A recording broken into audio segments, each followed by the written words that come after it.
Mari kita bersama-sama tundukkan kepala kita memimpin. Bapa kami yang bertata dalam kerajaan surga, sungguh ya Tuhan, dalam hati kami terdalam kami sangat rindu mengasihi Engkau ya Tuhan dan mendengarkan firman. Namun seringkali ya Tuhan kami terhilang, kerohanian kami terlelap, sehingga kami melakukan ibadah demi ibadah dalam rutinitas belaka. Dan kami kehilangan suara-Mu Tuhan. Kami tidak siap mendengarkan firman. Namun saat ini ya Tuhan, kami menyadari kelemahan kami, dan kami sungguh membutuhkan Engkau. Kami berdoa dalam iman ya Tuhan, dalam nama Tuhan Yesus Kristus, itu mohon kiranya Engkau menolong kami, membangunkan kami, sehingga kami boleh mendengarkan firman. Pimpin kami ya Tuhan, dalam nama Tuhan Yesus Kristus kami berdoa. Amin. Mari kita membuka satu bagian firman Tuhan yang hari ini kita akan renungkan bersama dari Injil Matius pasal yang ketiga. Injil Matius pasal yang ketiga, ayat yang pertama sampai dengan ayat yang ke-12. Injil Matius pasal yang ketiga, ayat yang pertama sampai dengan ayat yang ke-12. Jikalau saudara sudah menemukan, saya akan membacakan bagi kita semua. Injil Matius pasal yang ketiga, ayat yang pertama sampai dengan ayat yang ke-12. Dengarlah firman Tuhan. Pada waktu itu tampillah Yohanes Pembaptis di padang gurun Yudea dan memberitakan, bertobatlah, sebab kerajaan surga sudah dekat. Sesungguhnya dialah yang dimaksudkan Nabi Yesaya ketika ia berkata, ada suara orang yang berseru-seru di padang gurun, persiapkanlah jalan untuk Tuhan, luruskanlah jalan baginya. Yohanes memakai jubah bulu unta dan ikat pinggang kulit, dan makanannya belalang dan madu hutan. Maka datanglah kepadanya penduduk dari Yerusalem, dari seluruh Yudea, dan dari seluruh daerah sekitar Yordan. Lalu sambil mengaku dosanya, mereka dibaptis oleh Yohanes di Sungai Yordan. Tetapi waktu ia melihat banyak orang Farisi dan orang Saduki datang untuk dibaptis, berkatalah Yohanes Pembaptis kepada mereka, hai kamu keturunan ular peludak, siapakah yang mengatakan kepada kamu bahwa kamu dapat melarikan diri dari murka yang akan datang? Jadi hasilkanlah buah yang sesuai dengan pertobatan. Dan janganlah mengira bahwa kamu dapat berkata dalam hatimu, Abraham adalah bapa kami. Karena aku berkata kepadamu, Allah dapat menjadikan anak-anak bagi Abraham dari batu-batu ini.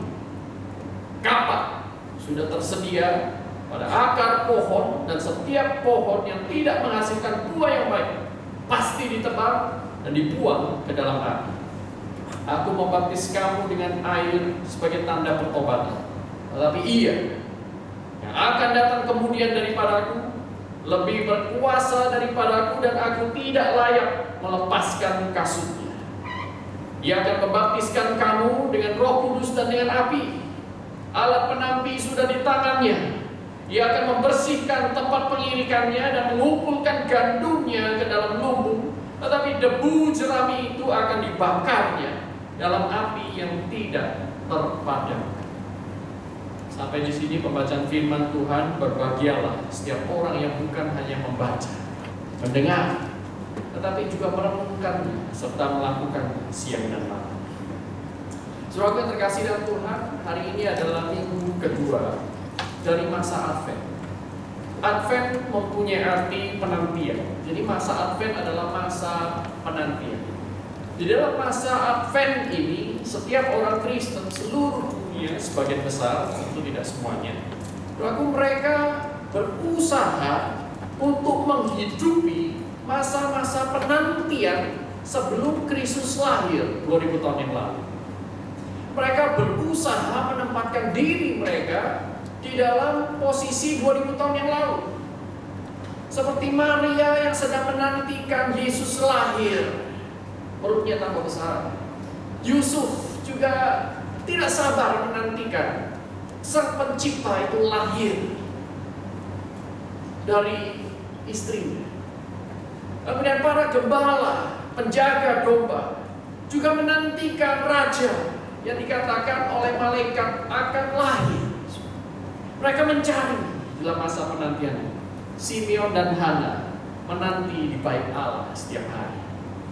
Dan juga saudaraku, kita melihat bahwa orang-orang yang percaya menanti dengan cara yang berbeda dibandingkan dengan orang-orang yang tidak percaya. Dan di dalam ayat yang kita baca ini pun, saudaraku, di sana kita melihat bagaimana Tuhan sudah mempersiapkan ratusan tahun sebelumnya bahwa akan ada seseorang yang berseru-seru di padang gurun untuk mempersiapkan jalan untuk Tuhan, untuk meluruskan jalan baginya. Yohanes Pembaptis menjadi pionir. Yohanes Pembaptis diutus Allah menjadi penggenapan bagi janji Allah. Akan ada orang yang akan mempersiapkan orang-orang yang percaya, yang menanti-nantikan Tuhan itu untuk bisa menantikan dengan sikap yang benar. Itulah sebabnya kejadian Yohanes Pembaptis bukanlah kejadian yang semata-mata kebetulan, tetapi sudah direncanakan ratusan tahun sebelumnya, digenapi dengan mujizat. Seorang Elisabeth yang sudah tua, yang sudah mandul, bisa melahirkan seorang bayi. Dan malaikat berkata, "Kau harus menamainya Yohanes." Dan Zakarias dan Elisabeth pun taat. Nah, saudaraku, dalam bagian ini kita melihat, kita belajar khususnya mengenai sikap menantikan Allah. Nah, saudaraku, sikap yang pertama yang Yohanes Pembaptis katakan kepada orang-orang Yahudi pada waktu itu, dia berkata bahwa bertobatlah sebab kerajaan surga sudah dekat. Satu-satunya respons, satu-satunya sikap yang paling layak, yang Allah harapkan muncul di dalam hati setiap orang yang percaya, yang dengan mata iman mereka menanti-nantikan Allah, adalah bertobat. Karena kerajaan surga sudah dekat, itulah sebabnya kerjakanlah keselamatanmu, berubahlah oleh pembaruan budimu, bertobatlah, kata Yohanes Pembaptis. Sebelum kau akan menerima Yesus Kristus, akan melayani, pada saat itu akan terjadi pemisahan. Ada orang-orang yang akan menolak Yesus, ada orang-orang yang akan menerima Yesus. Orang-orang yang menanti-nantikan Yesus harus mempunyai sikap yang bertobat, sikap menanti-nantikan kerajaan surga, dan terus mengarahkan mata imannya kepada janji-janji Allah. Inilah sikap yang seharusnya dimiliki oleh orang percaya, yaitu bertobat. Pertanyaannya adalah, apa yang dimaksud dengan bertobat? Bahasa Yunani yang dipakai di sini adalah metanoeo. Metanoeo. Meta itu artinya after, sesudah, atau beyond.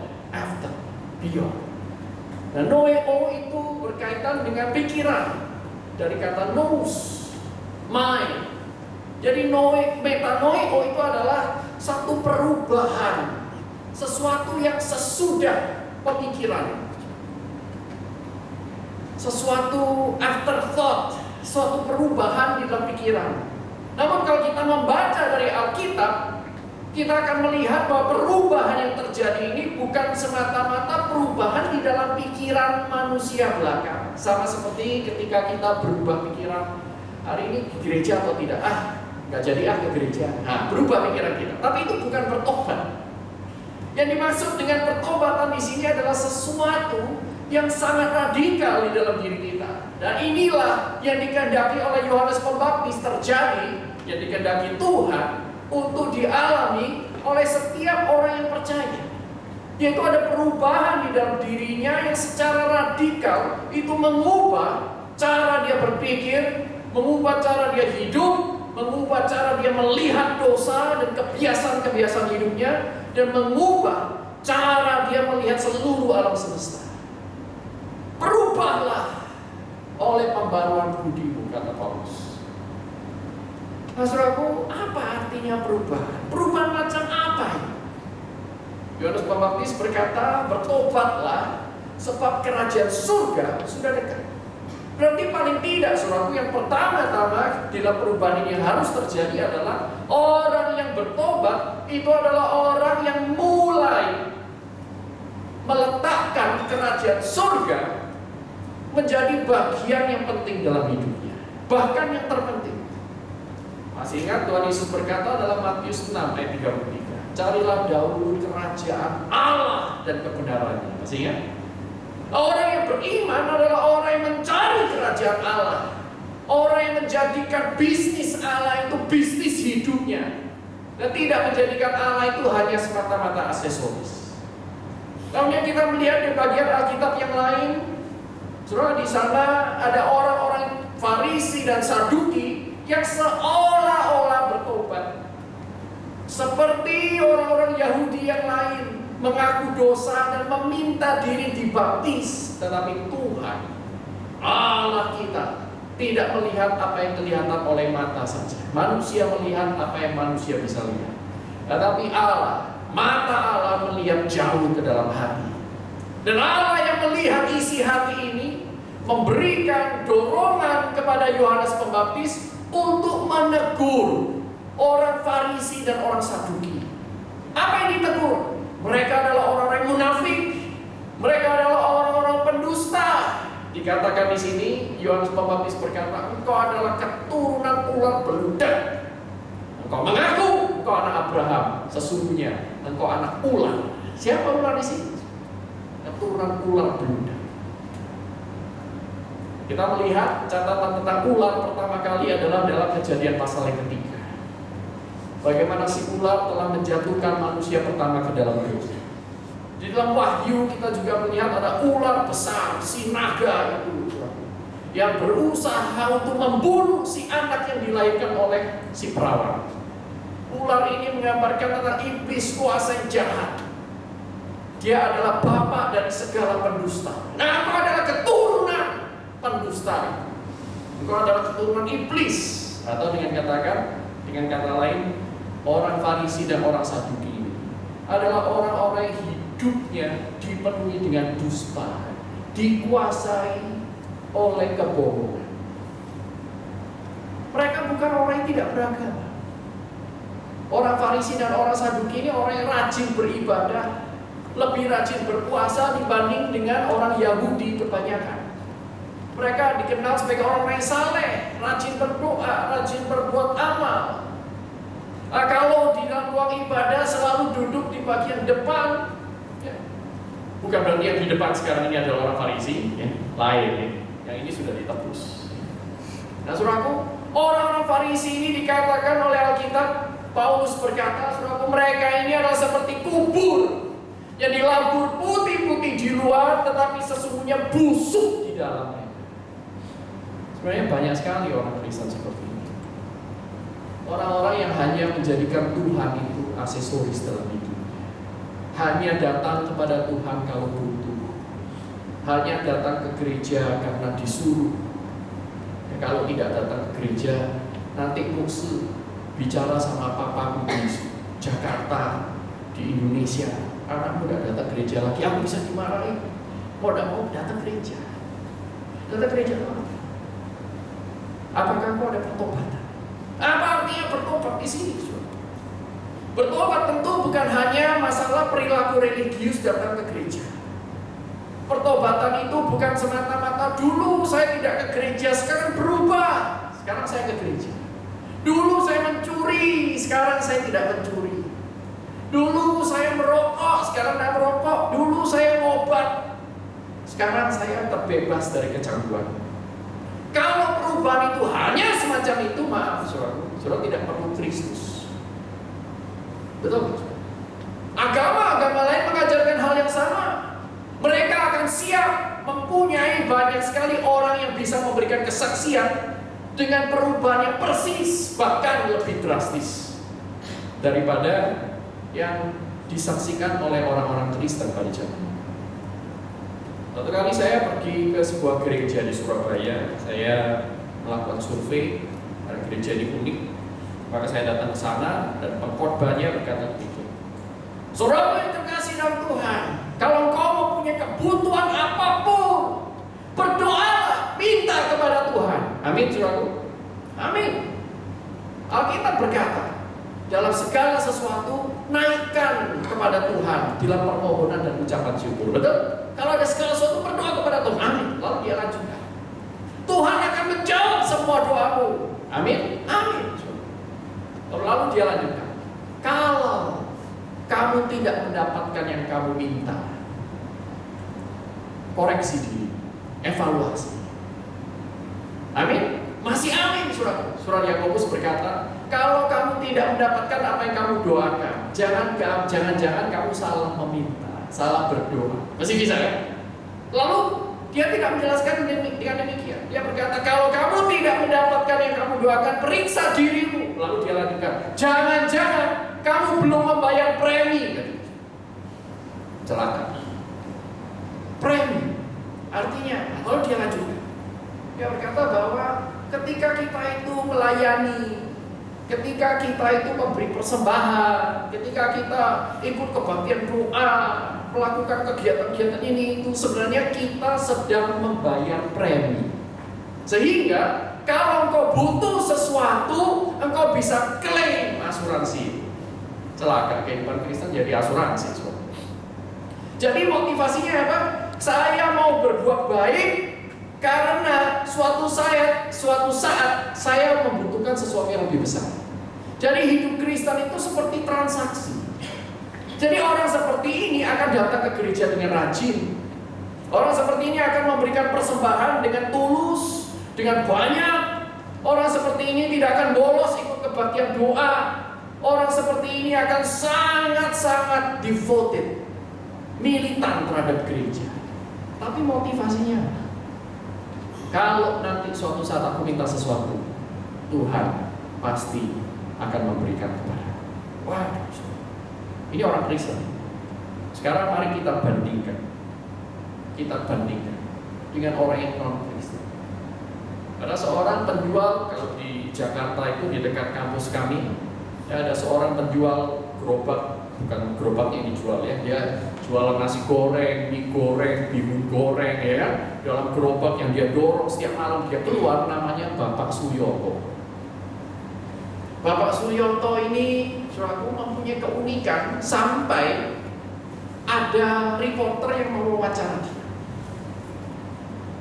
Kenapa diwawancara? Karena dia unik. Uniknya apa? Nah, saudaraku, di gerobaknya itu tertulis sebuah menu.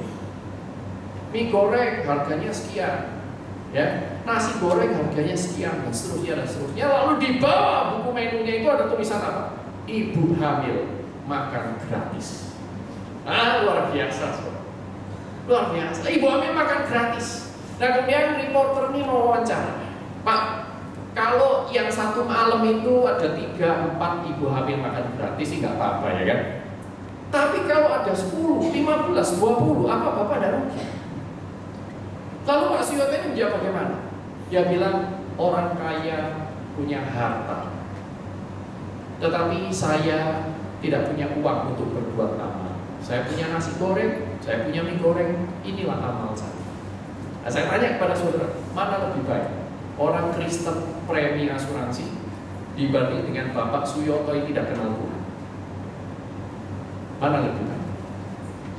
Mana lebih tulus di dalam mengasihi?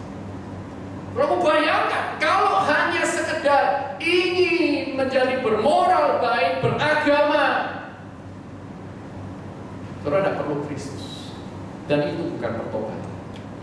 Apa yang dimaksud dengan bertobat di sini? Saudara, bertobat di sini artinya saudara itu mengalami satu perubahan radikal. Johann Arndt, seorang teolog Lutheran di abad 17, saudara, adalah generasi kedua setelah Martin Luther di Jerman itu. Dia berkata dalam bukunya True Christianity, dia berkata bahwa true repentance, pertobatan yang sejati itu bukan hanya ditandai oleh kita itu meninggalkan dosa-dosa, bukan hanya itu, tetapi juga ditandai oleh kita mulai mengasihi Allah dan mengasihi yang Allah kasih.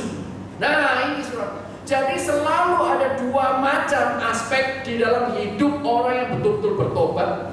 Yaitu di dalam dirinya yang tadinya dia itu menyukai dosa, menyukai hidup di luar Allah, sekarang dia tidak menyukai.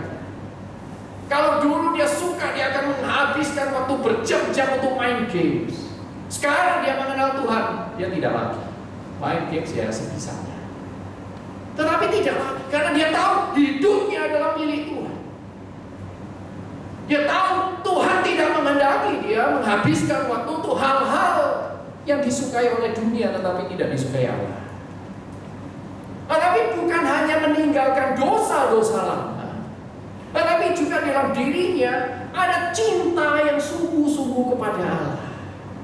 Dan mencintai hal-hal yang baik yang Allah juga cintai, mengasihi sesama. Hidup seperti Kristus itu hidup. Itu yang dikatakan oleh Rasul Yohanes dalam 1 Yohanes pasal yang kedua. Barang siapa mengaku hidup di dalam Kristus, dia wajib untuk hidup seperti Kristus itu hidup. Nah, saudaraku, kalau kita itu dikatakan bertobat, artinya bukan hanya datang ke gereja seperti orang Farisi dan Saduki, bahkan mereka berpuasa, tetapi juga dalam dirinya mulai ada perubahan arah dalam hidup. Sekarang Tuhan itu menjadi apa di dalam hidup orang tersebut? Nah, kalau orang belum bertobat, Tuhan itu paling, ya orang Jawa yang paling pol ya, Tuhan itu jadi aksesoris. Hanya dibutuhkan kalau memang lagi dibutuhkan. Tuhan itu seperti mesin ATM. Saudara tidak akan pergi ke mesin ATM setiap hari, ya kan? Betul? Ada yang di sini, wah aku mengasihi mesin ATM gitu? Ada? Enggak kan? Kita hanya datang, kita hanya kalau butuh. Banyak orang Kristen menjadikan Tuhan itu seperti mesin ATM. Kalau butuh sesuatu datang, ya, melakukan ritualnya, masukkan kartu, tekan password, PIN number Anda, katakan apa yang kau mau. Ya bukan katakan, pencet yang kamu mau kalau mesin ATM kan. Katakan apa yang kamu mau, dan kau akan mendapatkan yang kamu mau. Kau akan berkata, baik-baik, sampai ketemu lagi kalau aku butuh kamu. Banyak orang Kristen menjadikan Tuhannya itu seperti mesin ATM. Dan orang yang seperti ini, saya punya tanda tanya besar. Apakah dia betul-betul bertobat? Dia tidak menjadikan Yesus itu Tuhan. Ketika Yesus mau hadir, disinilah Yohanes Pembaptis dikirim untuk mempersiapkan orang sehingga mempunyai sikap yang benar, yaitu bertobat, mempunyai perubahan di dalam hidupnya, melihat hidupnya, lihat apakah betul dalam hidupmu Yesus itu menjadi Tuhan. Apakah betul dalam hidupmu engkau lebih menyukai kesucian?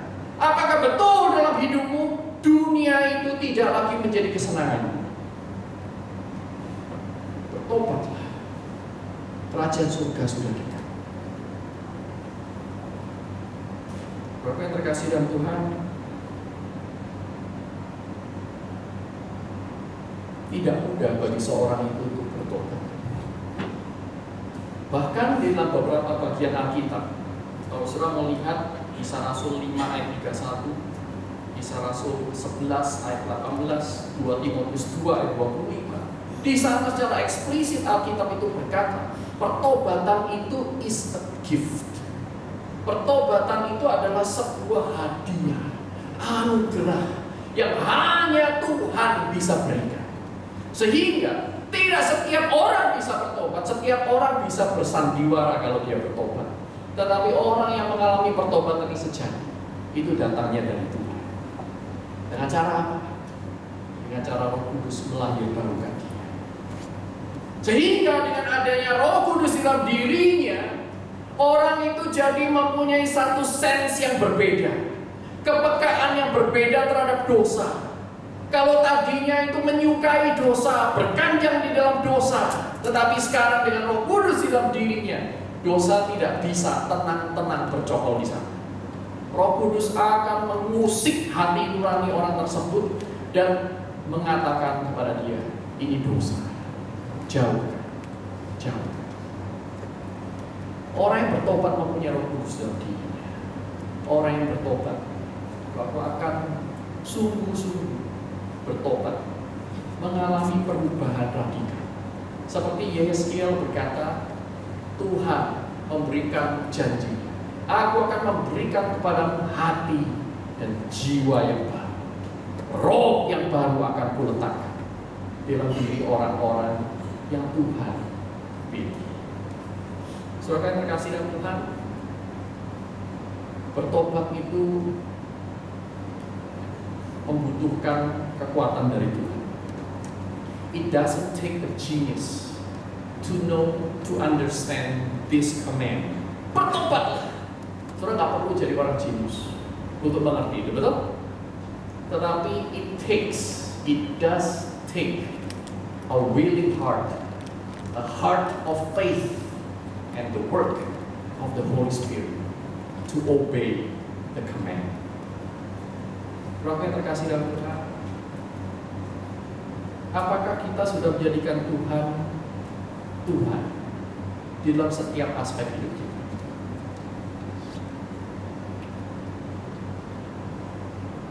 Mungkin kita menjadikan Tuhan dalam waktu-waktu tertentu. Cinta kita kepada Tuhan bisa dikatakan cinlok. Orang Indonesia bilang cinlok, cinta lokasi. Sama seperti bintang film itu. Kalau lagi ketemu terus di lokasi syuting, jatuh cinta, setelah filmnya selesai bubar juga. Cinlok. Banyak orang Kristen cintanya cinta lokasi. Bilang aku mengasihimu Tuhan, aku memuliakan Engkau di dalam gedung gereja, dalam hidup sehari-hari. Bye-bye Tuhan. Sehingga banyak orang Kristen itu sebenarnya orang Kristen tomat. Kau tahu orang Kristen tomat? Hari Minggu tobat, hari Senin tobat. Orang Kristen tomat. Tetapi hari ini melalui Yohanes Pembaptis, Tuhan mengajak kita, memerintahkan kepada kita menjelang Natal untuk mempersembahkan hati yang betul-betul bertobat. Suatu kali saya pulang dari kantor, masuk ke dalam apartemen tempat saya dan keluarga tinggal di dalam kampus. Waktu saya pulang malam-malam itu, saya buka pintu apartemen itu di dalam kampus, dan saya tidak mendapati anak-anak saya, istri saya di sana. Apartemennya kecil, ruang tamunya semuanya mati lampunya, hanya di tempat sink gitu ya, tempat cuci tangan, wastafel itu nyala. Lalu saya masuk, saya meletakkan tas saya, ada suara ramai, riang gembira di kamar utama, kamar kami. Kemudian saya buka pintunya dan saya mendapati saudaraku, wah, anak-anak saya 2 orang itu lompat-lompat ranjang, senang, ketawa. Dan istri saya ada di pinggir ranjang menjaga supaya mereka tidak jatuh. Sementara di luar, di ruang tamu itu seperti kapal pecah. Itu namanya saudara mempunyai 2 anak kecil yang sangat aktif. Seperti kapal pecah, sofa itu bisa berpindah tempatnya, mainan ada di sana sini, piring kotor ada di meja makan. Wah, kami tidak punya pembantu waktu itu. Dan kemudian saya berkata kepada mereka, waduh senang ya, senang sekali bisa lompat-lompat. Tapi lihat, di luar itu kayak kapal pecah. Siapa ya yang akan membersihkan? Kemudian istri saya berkata, tadinya saya berpikir, istri saya akan berkata, oh ya sini, biar kamu duduk saja, kamu udah capek kok, biar saya aja yang bersihkan. Tapi istri saya berkata begini, ya kamu toh, siapa lagi yang bersihkan?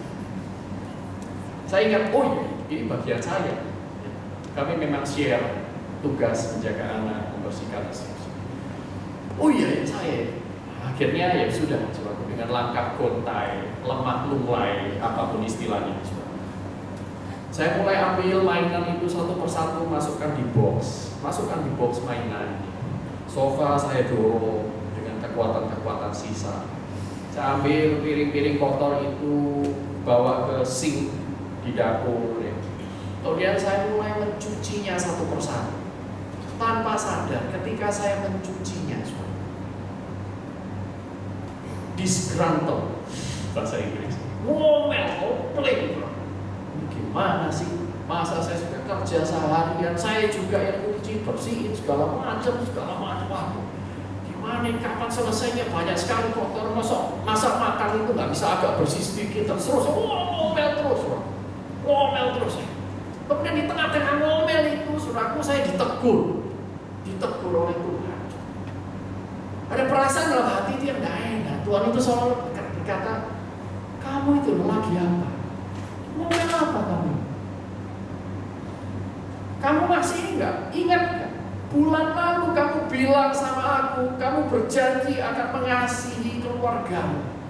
Whatever it takes, kamu bilang, aku akan mengasihi keluarga. Lihat, ini hal yang kecil. Gak sampai meneteskan darah. Keringat pun gak netes. Engkau sudah ngomel-ngomel. Mengapa kau tidak mengerjakan keselamatanmu? Katanya kamu mengasihi aku. Apakah kamu hanya mengasihi aku kalau kamu dilihat orang lain berkhotbah di depan puluhan, ratusan orang, tetapi melakukan hal yang ini kamu tidak mau? Waduh, hati nurani ini tidak tahan. Tuhan memang tidak membiarkan kita hidup di dalam dosa. Dan akhirnya saya bertobat. Saya berkata kepada Tuhan, ampuni saya. Saya ingat lagi janji. Saya mau melayani Tuhan. Baik dilihat orang, tidak dilihat orang. Saya mau kerjakan semuanya untuk Tuhan. Karena Tuhan layak. Engkau adalah Tuhanku. Kau memiliki hidupku. Kau mau aku cuci piring, aku cuci piring. Kau mau aku ngepel, aku ngepel. Kau mau aku antar anak ke sekolah, aku antar. Kau mau aku lakukan apapun, Tuhan. Nah, kalau satu-satunya Tuhan bagi. Nah, setelah itu, saudaraku, saya mencuci piring-piring kotor itu dengan sikap yang berbeda. Kali ini saya mencucinya dengan menyanyi. Haleluya, haleluya, haleluya, haleluya, puji Tuhan. Wah, hari itu saya menang. Saya bertobat. Saya mulai sadar bahwa dalam diri saya ini ada hal-hal yang saya belum serahkan kepada Tuhan. Saya lebih senang berpikir seperti saya mau berpikir. Saya lebih senang mengambil keputusan seperti yang saya mau. Tetapi saya tidak bertanya, apa yang Tuhan mau? Padahal, saudaraku, Paulus berkata dalam Roma pasal 12 ayat 1. Karena itu, saudara-saudara, demi kemurahan Allah, persembahkanlah tubuhmu sebagai persembahan yang hidup, yang kudus, dan yang berkenan kepada Allah. Itu adalah ibadahmu yang sejati.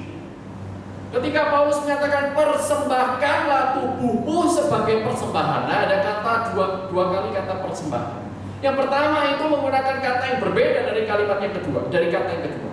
Persembahkan itu artinya offer, present yourself, berikan dirimu, unjukkan dirimu, sama seperti orang Israel itu menyerahkan kambing, domba, lembu yang mereka persembahkan kepada imam untuk Tuhan.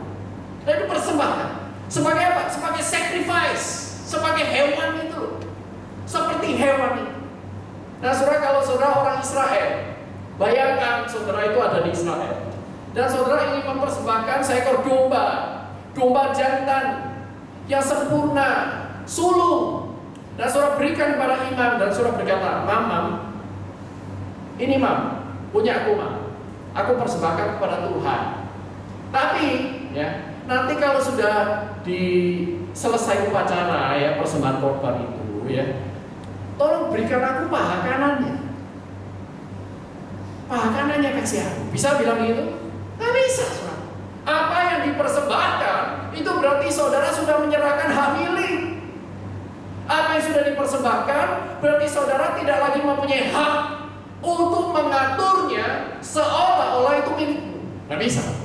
Nah, orang yang bertobat adalah orang yang sekali lagi mempunyai perubahan radikal dalam hidupnya. Hidupnya bukan hidupnya sendiri lagi, tetapi Kristus yang hidup di dalam dia, seperti kata Paulus. Sehingga dengan perspektif itu, orang itu akan berani mengatakan segala sesuatu kuanggap sampah, kuanggap rugi karena Kristus. Apakah orang-orang seperti ini yang bertobat sungguh-sungguh akan menjadikan Tuhan bukan hanya Tuhan atas hari Minggu, bukan hanya Tuhan kalau saya buka Alkitab, tetapi Tuhan untuk seluruh detik di dalam hidupnya. Inilah orang yang bertobat.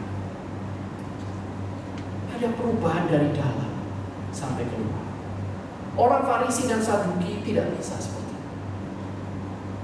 Mereka hanya bertobat itu di luar, kelihatan berubah di luar, menjadi orang kudus, orang suci, tapi Tuhan lihat dalam hatinya mereka tidak mempersembahkan hidupnya kepada Tuhan. Nah, jadi saudaraku, kalau kita itu betul-betul orang bertobat, saudara pelajar, maka saudara bertanya kepada Tuhan, Tuhan, Engkau mau nanti aku jadi apa?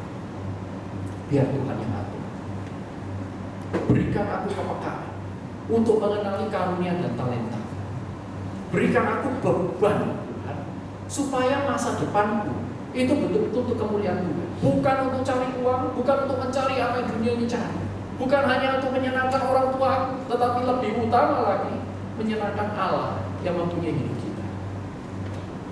Kalau kau mencari pasangan hidup, kau tidak lagi berpikir apa ya kira-kira kriteria yang harus aku miliki untuk bisa mencari pasangan hidup.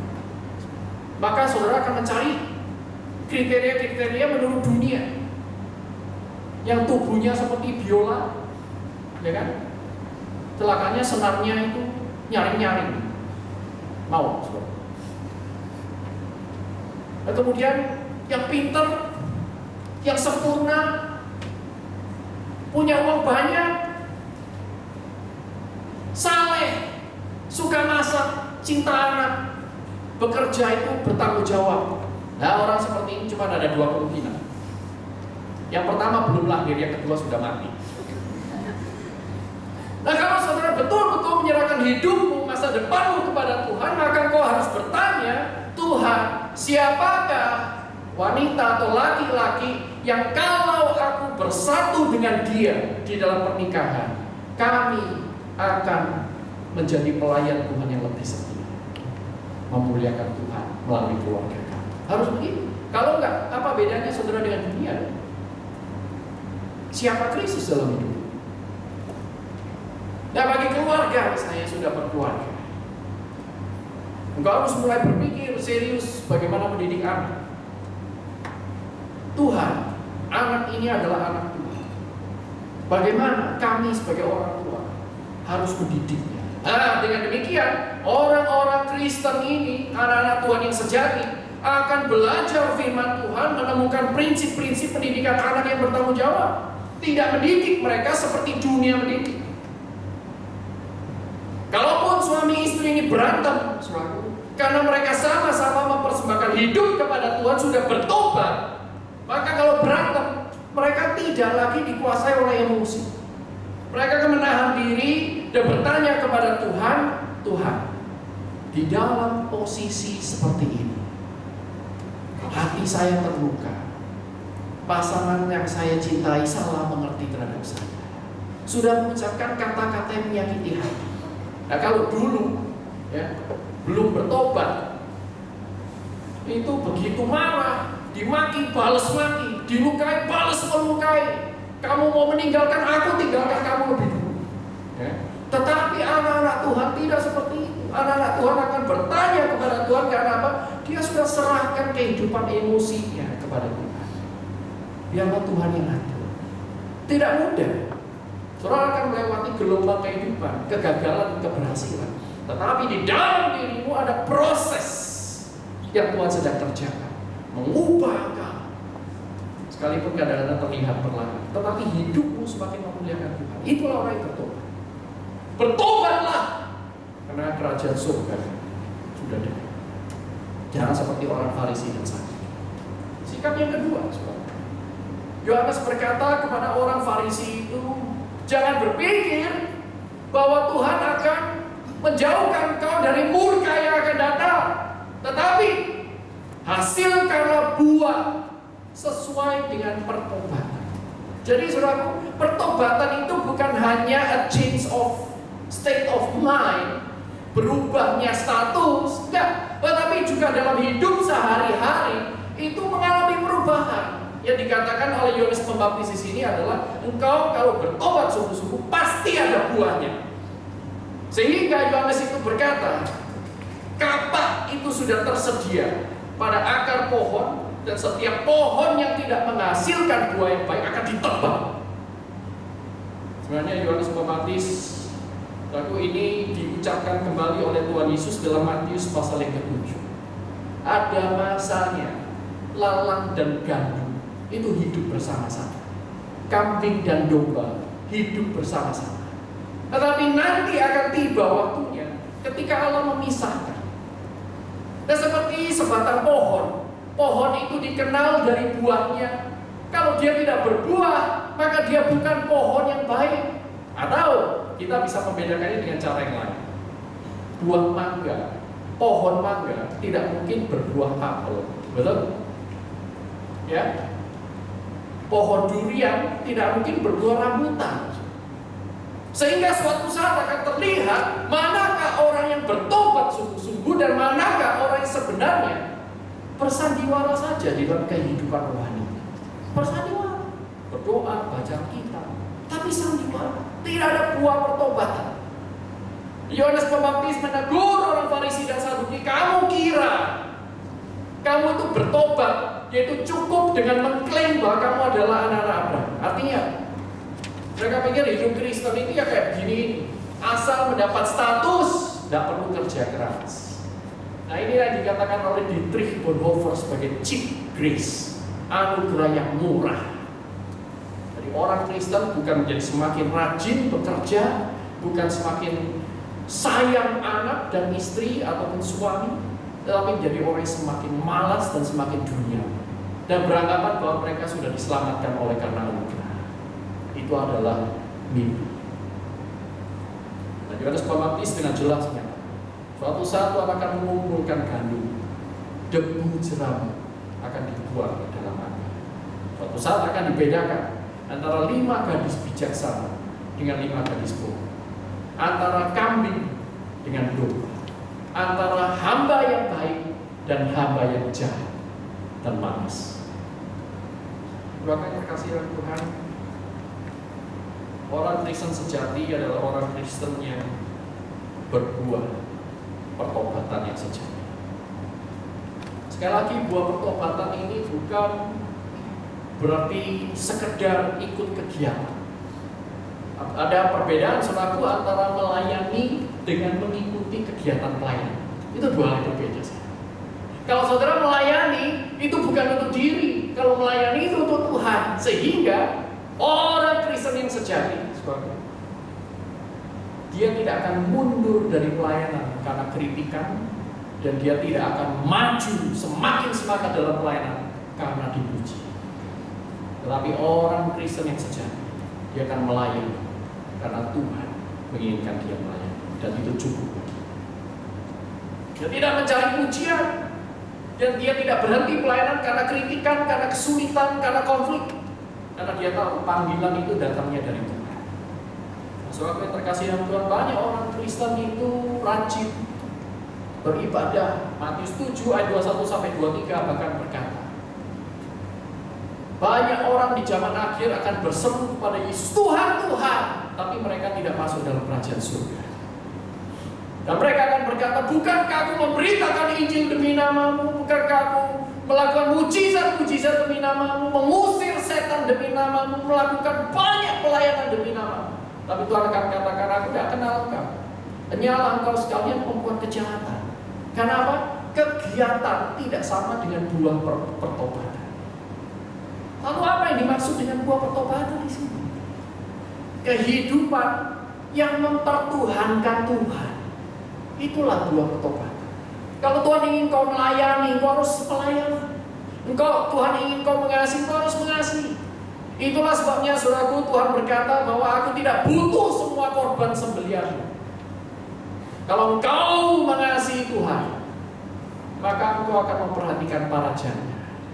Engkau akan memperhatikan orang miskin. Engkau akan memperhatikan orang-orang yang membutuhkan pertolongan. Mereka lah yang mempunyai hati yang sungguh-sungguh sudah bertobat. Ada buahnya. Dalam 1 Yohanes, Rasul Yohanes juga berkata, jikalau kamu melihat saudaramu yang sedang kesulitan, kekurangan, dan engkau tidak menolong dia, jangan katakan sekali-kali di dalam dirimu ada kasih Allah. Itu impossible. Seseorang yang dikasih Allah dan mengasihi Allah, ketika dia melihat orang lain mengalami kesulitan, dia akan mengasihi. Karena itu buah yang tidak bisa dihindarkan. Inevitable fruits. Dari buahnya lah pohon itu dikenal. J.C. Ryle pernah berkata, setan itu tidak pernah keberatan banyak orang datang ke gereja, bahkan menjadi orang-orang anggota gereja yang outstanding, anggota-anggota gereja yang rajin, yang mempunyai reputasi, menjadi orang-orang yang sering datang ke gereja itu dengan penghormatan. Setan tidak pernah takut selama orang itu tidak strive, tidak berjuang untuk melakukan kehendak Allah. Iblis tak takut. Saya pikir iblis pasti justru senang kalau semakin banyak orang datang ke gereja dan tidak mengikuti. Kenapa? Mereka akan pikir mereka sudah diselamatkan, padahal mereka tidak perlu melakukan apa-apa dan mereka akan sampai kepada ujungnya. Kata J.C. Ujungnya apa? Kematian kekal. J.C. mengatakan kalimat gini terakhirnya, you have only to do nothing and you will be eternally lost. Selama engkau tidak berjuang melakukan kehendak Allah, engkau tidak mengerjakan keselamatanmu, engkau tidak akan kemana-mana. Engkau akan mati untuk selama-lamanya. Only dead fish flow with the current. Hanya ikan yang mati yang mengalir bersama-sama dengan arus sungai. Orang Kristen yang sesungguhnya adalah orang-orang Kristen yang akan terus melawan jalan, terus-menerus melawan dosanya. Dia mungkin sesekali terseret, tapi dia akan bangun lagi karena dia hidup. Dia tidak mati.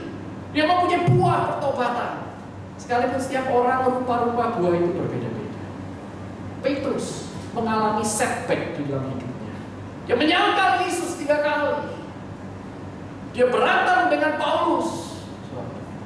Tetapi Petrus adalah orang yang betul-betul menghasilkan buah pertobatan karena nyata di dalam dirinya. Sekalipun dia tidak sempurna, dia mengasihi Allah yang mau mati bagi Allah. Ada buah pertobatan ini. Saudaraku, apakah kita mempunyai buah pertobatan ini?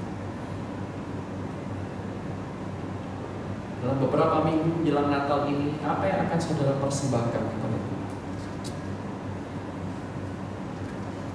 Biarlah satu ayat dalam Mazmur 51 memberikan kepada kita clue. Mazmur 51 ayat 18 dan 19. Pemazmur Daud berkata, sebab Engkau Tuhan tidak berkenan kepada korban sembelihan. Sekiranya ku persembahkan korban bakaran, Engkau tidak menyukainya. Korban sembelihan kepada Allah ialah jiwa yang hancur, hati yang patah dan remuk, tidak akan kau pandang hinanya. Saudara, di Natal tahun ini Tuhan menghendaki saudara dan saya untuk bertobat, menyerahkan satu persatu aspek hidup kita kepada Tuhan. Mungkin selama ini engkau mengambil kontrol terhadap pekerjaan. Maukah engkau serahkan kontrol itu kepada Tuhan? Mungkin selama ini engkau beranggapan bahwa ini keluarga-keluargaku, jangan atur-atur. Maukah engkau serahkan keluargamu untuk dipimpin oleh firman Tuhan? Mungkin selama ini engkau serahkan hidupmu, masa depanmu, perencanaan ke depan, habis sekolah mau apa, itu di dalam tanganmu sendiri. Kau belum pernah serahkan kepada Tuhan, kau belum pernah berdoa kepada Tuhan. Maukah saat ini kau berikan kepada Tuhan hidup satu persatu? Berikan kepada Tuhan. Kita tahu kita orang berdosa. Mungkin kita adalah orang-orang Farisi. Tapi marilah kita menghasilkan buah pertobatan yang nyata, sehingga kita tidak puas hanya menjadi orang Kristen tomat, tetapi menjadi orang Kristen yang tobat. Hari ini tobat, besok berbuah lebat. Atau sudah mau terus jadi tomat, ya silakan. Tapi suatu saat kerajaan surga akan datang. Tidak ada kesempatan berikutnya. Kalau bukan sekarang, kapan? Kalau bukan di Singapura ini kau bertobat, di mana kau bertobat? Kalau bukan engkau yang menyerahkan diri kepada Tuhan, siapa akan menyerahkan diri kepada Tuhan? Mari kita tundukkan kepala.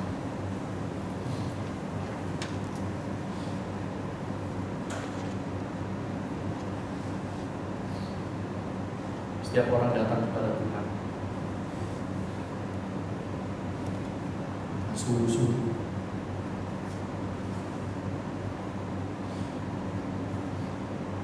Tuhan mengasihi apa adanya. Dia mencintai, Dia menyerahkan anaknya yang tunggal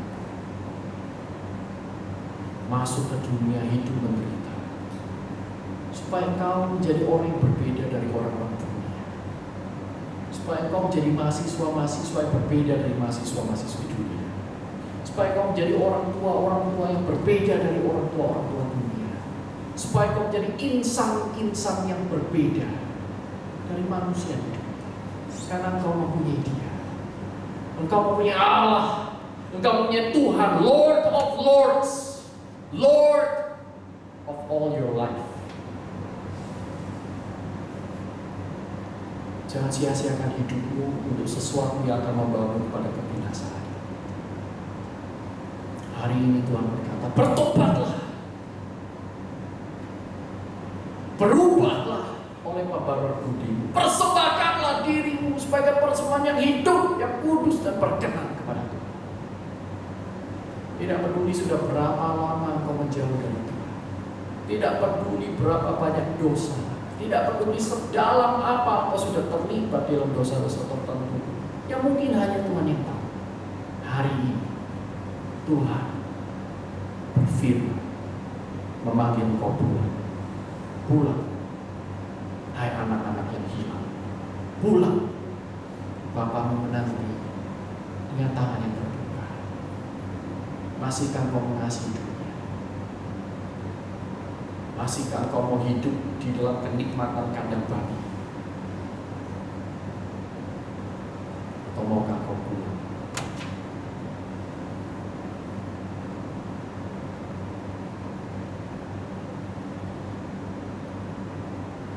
Kita sediakan pendeta Jeffrey untuk memimpin yang pulang. Bapa di surga, kami bersyukur hari ini ya Tuhan, kami sama-sama merenungkan firman Tuhan, dan hati kami ya Tuhan boleh sekali lagi dijamah oleh Tuhan sendiri. Tuhan, kami orang-orang yang lemah, di dalam segala kelemahan, keberdosaan kami seringkali mengecewakan Tuhan. Ampuni kami ya Tuhan, tolong kami bertobat lagi, tolong kami kembali kepada Tuhan lagi, dan biar kami kembali menemukan kasih sayang Tuhan yang tersedia bagi kami. Terima kasih ya Tuhan. Kami bersyukur, kami berterima kasih hanya kepada Tuhan kami. Dalam nama Tuhan Yesus Kristus kami berdoa. Amin.